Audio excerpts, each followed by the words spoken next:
यस्य स्वयं स्वभावाप्ति रभावे कृष्णकर्मणां तस्मै संज्ञानरूपाय नमोस्तु परमात्मने। अहिंसा परमो धर्म के महावीर भगवान के संत शिरोमणि आचार्य गुरुवर श्री विद्यासागर जी महाराज जी के आचार्य श्री पूज्यपाद स्वामी जी के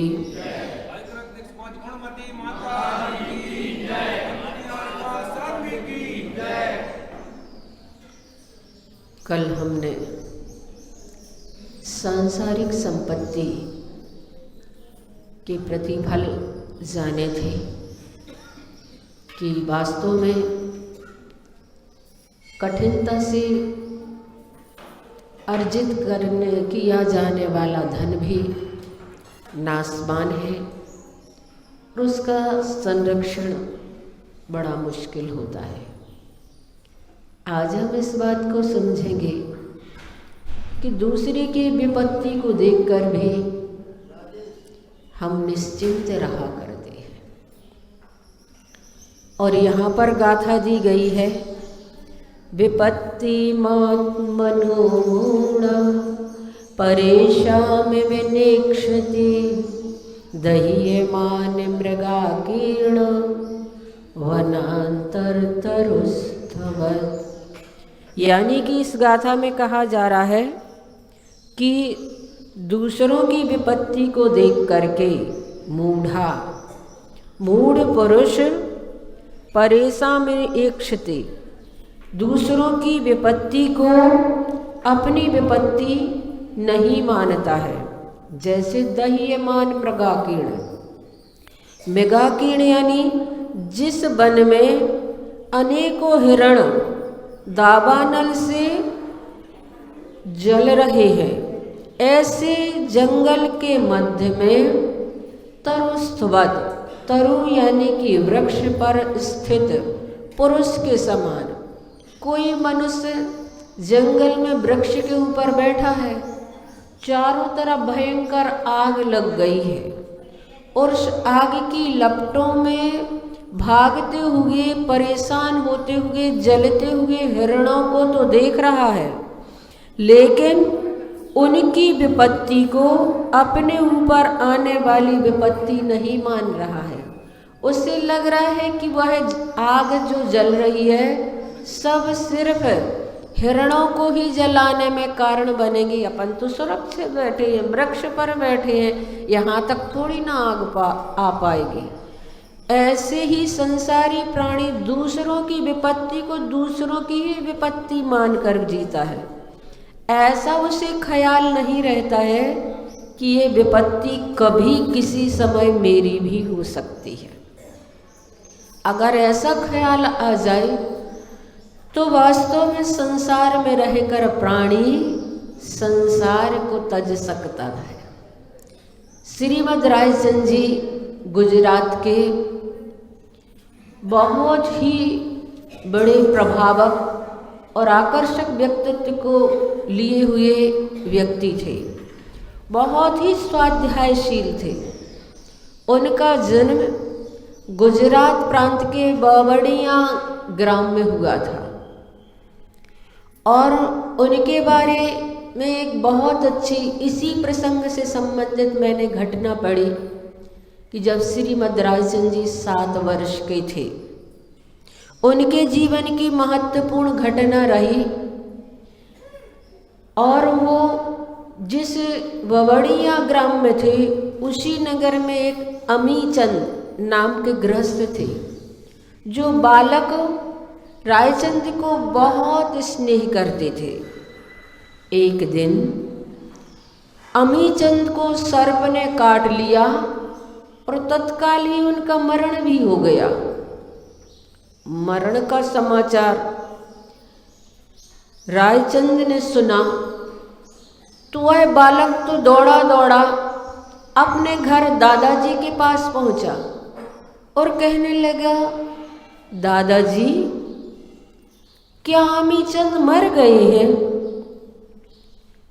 दादाजी ने सोचा छोटा सा बालक मरने की घटना को सुन करके डर जाएगा, तो उन्होंने प्रसंग को बदलने की कोशिश की और कहा बैठो पहले भोजन करो तुम, और इधर उधर की बातें करने लगे।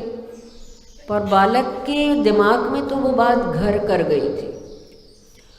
उसने कहा दादाजी अमीचंद मर गए हैं तो मर जाने का क्या अर्थ होता है। अब तो बात दादाजी को बतानी ही पड़ी। उन्होंने कहा इस शरीर से आत्मा निकल जाती है, फिर ये शरीर ना चलता फिरता है, ना खाना पीना कुछ भी नहीं करता है। फिर उस शरीर को तो तालाब के किनारे जो शमशान घाट है ना, उनके परिवार के लोग वहाँ जा कर के उसे जला देंगे। जैसे ही उस बालक ने इस बात को सुना तो उसे तो बड़ा आश्चर्य हुआ। इतने सभ्य सज्जन परिचित व्यक्ति को ऐसे जला दिया जाएगा।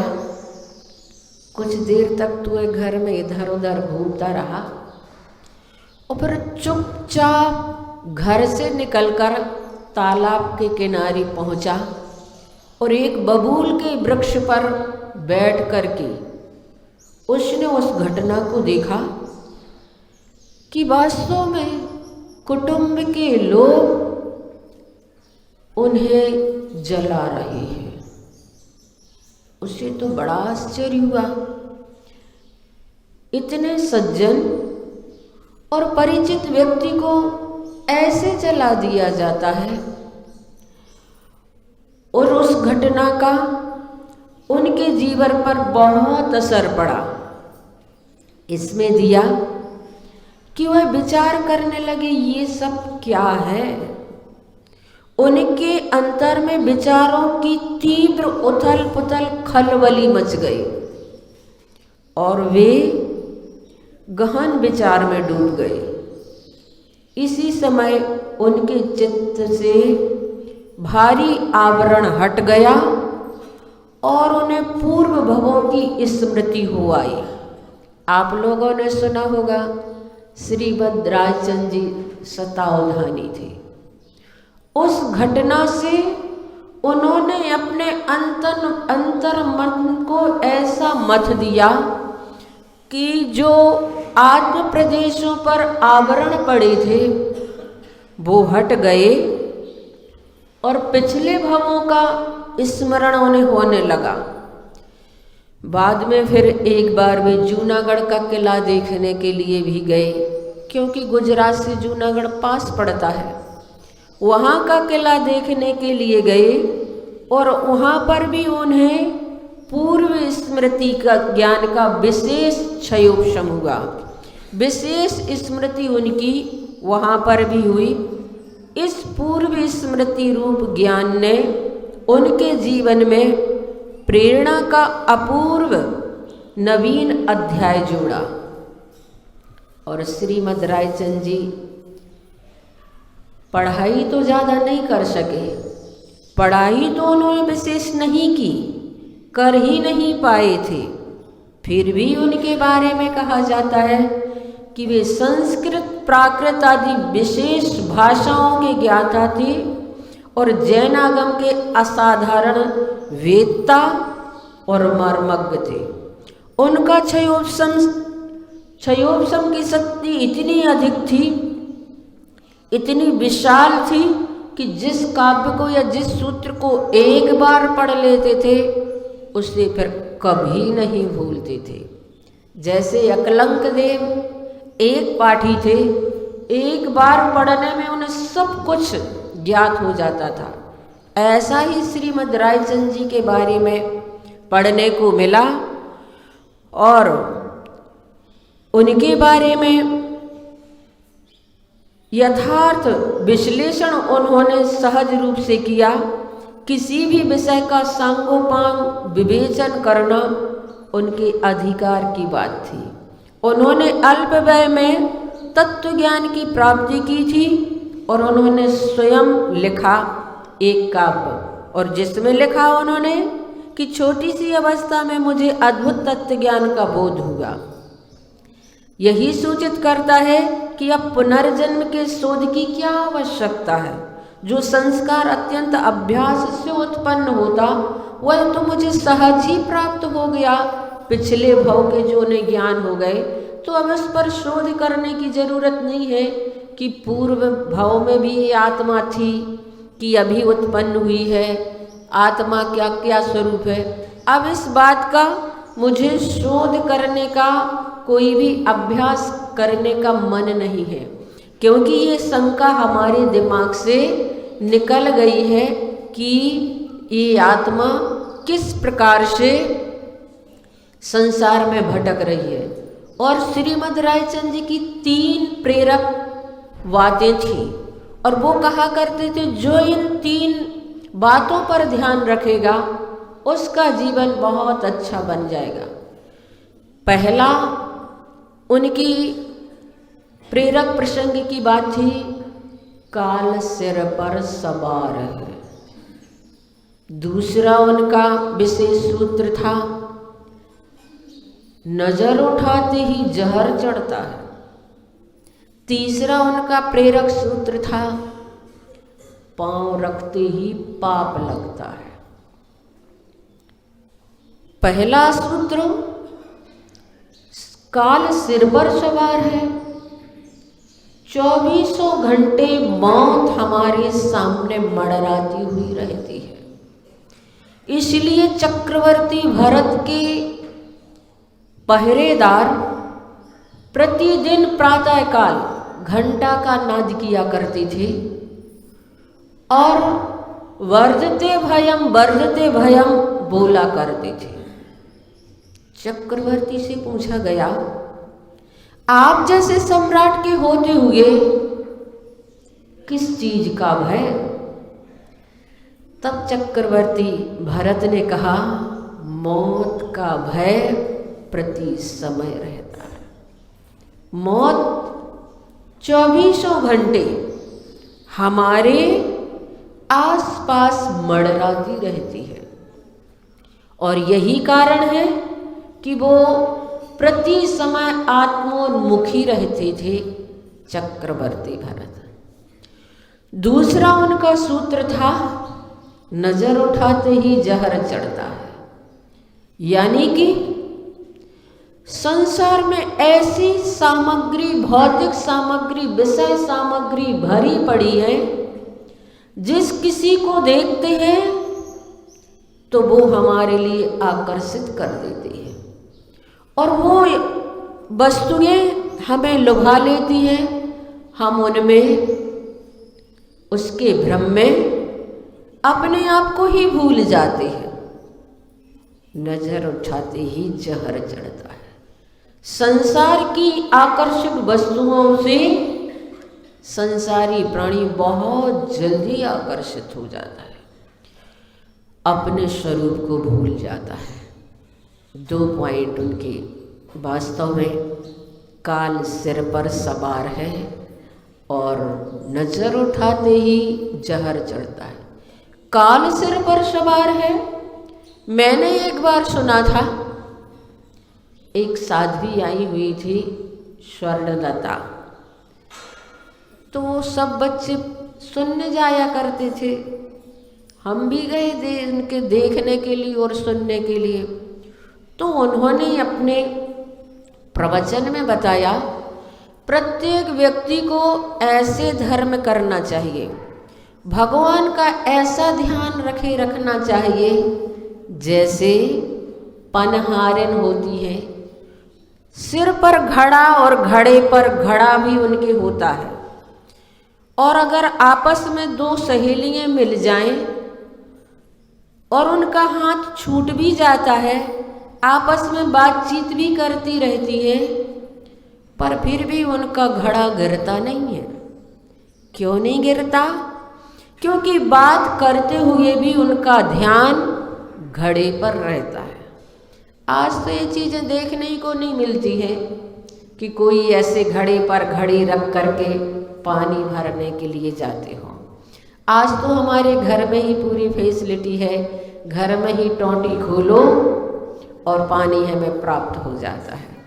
एक बार तो मुनि श्री क्षमा सागर महाराज जी ने इतना तक बताया था कि कुछ समय बाद भगवान के सिर पर भी टोंटी लग जाएगी तो तुम्हें कुएं से भी पानी नहीं भरना पड़ेगा, प्राशुक भी नहीं करना पड़ेगा और छानना भी नहीं पड़ेगा। टोंटी खोलोगे और भगवान का अभिषेक हो जाएगा।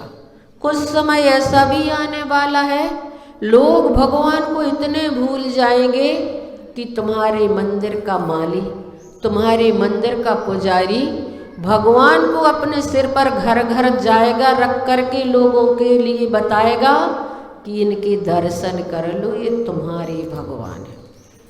कुछ कुछ स्थितियां ऐसी बनने भी लगी हैं, लोग मंदिर आना भूल गए हैं। इसीलिए बंधुओं, भगवान को मत भूल जाना। भगवान को तो ऐसे स्मरण करना जैसे वे पनहारिन घड़े पर घड़ा रखे हुए हैं, आपस में बातचीत भी करती रहती हैं, हाथ भी छोड़ दिया है फिर भी ध्यान उनका घड़े पर रहता है। उसी प्रकार तुम ग्रस्त हो, गृहस्थी में फंसे हुए अपने गृहस्थ कार्य को करते हुए भी भगवान को ऐसे ही स्मरण किए रखना। काल सिर पर सवार है, प्रति समय हमारी चोटी खींच रहा है। मैंने आचार्य श्री के प्रवचन में नैनागर में सुना था कि हमें धर्म बहुत जल्दी कर लेना चाहिए क्योंकि काल हमारी चोटी खींच रहा है, प्रत्येक समय हमें पकड़ करके खींच रहा है। इसलिए जितनी जल्दी हम धर्म ध्यान कर सके उतनी जल्दी हमें धर्म ध्यान कर लेना चाहिए। काल सिर पर सवार है, नजर उठाते ही जहर चढ़ता है। और तीसरा था पांव रखते ही पाप लगता है। हमारी प्रवृत्ति इतनी बड़ी है, इतनी प्रवृत्ति बड़ी है कि हम अपने आप को तो भूल ही गए, हमें अपना ख्याल ही नहीं। हम इतनी प्रवृत्ति में लगे रहते हैं, 24 घंटे पर में ही लगे रहते हैं। हमें अपने आप का ख्याल ही नहीं है कि मैं कौन हूँ। अपने आप को हमने इतना पर में व्यस्त कर दिया है कि भूल करके भी हमें अपनी याद नहीं आती। इसलिए पांव रखते ही पाप लगता है। अपने आप में आ जाए। चक्रवर्ती वज्रतंत्र की कहानी मैंने पढ़ी कि जब उनके लिए माली ने सहस्त्र दल कमल ला कर के दिया तो वे बड़े खुश हुए और उसकी सुगंध लेने लगे, बड़े प्रसन्नता से उसकी सुगंध ले रहे थे। सूंघते सूंघते उनका ध्यान उस कमल में एक मरे हुए भौरे पर गया तो बड़ा आश्चर्य हुआ। जिस भौरे के अंदर कठिन से कठिन काष्ठ को काटने की क्षमता है, वह भौरा इस मृदु कमल में ही मर गया। जो चीज उसके लिए सुख दे रही थी उसमें ही उसने अपने प्राण गंवा दिए। मोह की ग्रंथि इतनी सघन है, उसको देखकर उन्हें वैराग्य आ गया। तो उन्होंने अपने बेटे को बुलाया और कहा, ये राज्य तुम स्वीकार करो, अब मैं इसे छोड़ करके जैनेश्वरी दीक्षा ग्रहण करूंगा। तब उनके पुत्र ने कहा, पिताजी पहले मुझे ये बताइए कि ये राज्य अच्छा है या बुरा। अगर अच्छा है तो आप क्यों छोड़ रहे हैं, और अगर बुरा है तो मैं तो आपका प्रिय बेटा हूँ, ये बुरी चीज मुझे क्यों छोड़ करके जा रहे हैं। तो कहते हैं कि उनके बेटे को भी वैराग्य हो गया। तब बेटे के बेटे को जो अबोध था, कुछ भी नहीं जानता था, उसका तिलक करके उसी राज्य सौंप कर दीक्षा ग्रहण करने के लिए जाने लगे। बेटे ने जब अपनी माँ से कहा, माँ मैं दीक्षा लेने के लिए जा रहा हूँ। माँ ने कहा, बेटा कल्याण का मार्ग तो यही है, पर बहुत कठिन है, और कठिन मार्ग में तुझे ऐसी साधना करनी है कि अपने घर को कभी मत भूलना, और कभी भूल जाओ तो पड़ोसी को याद करना, और बहुत भूख लगे तब भोजन करना, बहुत नींद आए तब सोना। बेटे ने कहा, माँ आप मुझसे क्या कह रही हैं? मैं जिस घर को छोड़ने के लिए जा रहा हूँ, आप कह रहे हैं अपने घर को कभी मत भूलना। माँ ने कहा, बेटा जिसे तू घर समझ रहा है वो तो घर पहले से ही तेरा नहीं था। मैं उस घर की बात नहीं कर रही हूँ, मैं तो आत्म घर की बात कर रही हूँ कि अगर तू दीक्षा लेने के लिए जा रहा है तो अपने आत्म घर को कभी मत भूल जाना। कभी कभार चित्त का चंचल हो जाने से, उपयोग की अस्थिरता होने से मन आत्मा से बाहर जाए तो पड़ोसी को मत भूलना, यानी शरीर को संभालना, और शरीर को संभाल करके साधना करना, और देव शास्त्र गुरु का हमेशा ध्यान रखना। अगर आत्मघर में नहीं रह सकते तो पड़ोसी के रूप में शरीर भी है जिससे हमें साधना करनी है, और हमारे देवशास्त्र गुरु भी हैं। जब हम शुद्धोपयोग में नहीं रह पाते हैं तो शुभोपयोग बनाए रखने वाले देवशास्त्र गुरु को भी कभी मत भूलना, और भूख लगने पर भोजन करना। जब तीव्र भूख लगती है तो स्वादु और अस्वादु कुछ भी याद नहीं रहता, ठंडा गरम कुछ भी समझ में नहीं आता, इष्ट अनिष्ट कुछ भी समझ में नहीं आता, जो जैसा मिलता है गर्त पूरण की प्रवृत्ति होती है। तो भूख लगने पर भोजन करना और नींद आने पर शयन करना। जब तुम दिन भर श्रम करोगे स्वाध्याय और साधना की, श्रम से जब शरीर थक जाए तभी रात्रि के पिछले पहर में थोड़ा सा विश्राम करना। माँ की प्रेरक 4 बातें हर साधक की जिंदगी के लिए बहुत जरूरी होती है। तो बंधुओं, दूसरों की आई हुई विपत्ति को देख करके, जैसे इसमें कहा गया है कि हम अपनी ही उसे विपत्ति मान करके अगर जीते हैं तो संसार में जो चीज़ें हमें स्थिर लग रही हैं वो सारी की सारी विनाशक नाशवान दिखने लगती है। इसीलिए इस गाथा को हम अपने स्मरण में रखें। श्रीमद् रायचंद जी चतुर्थ काल की घटना नहीं, अभी पंचम काल की घटना है, जिनका जन्म 1868 में हुआ था। और ऐसे श्रीमद् रायचंद जी ने अपनी जिंदगी में बहुत कुछ, जबकि जैन नहीं थे, उनके पिता कृष्ण भक्त थे और माँ जैन संस्कारों से संस्कारित थी। और श्रीमद् रायचंद जी ने जैन धर्म की पुस्तकों को बहुत पढ़ा। 13 वर्ष की उम्र से व्यवसाय संभालने लगे थे, पर दुकान पर बैठे बैठे अधिकांश स्वाध्याय ही किया करते थे, जिसका उन्हें ये रिजल्ट मिला कि वे शतावधानी हुए और उनका क्षयोपशम इतना बड़ा कि आश्चर्य करने वाले ज्ञान, तत्व ज्ञान को उन्होंने प्राप्त किया। समय अपना हो गया है, 9 बार हम बड़े बाबा का जप करेंगे। ओम ह्रीं श्रीं क्लीं ऐं बड़े बाबा हम नमः।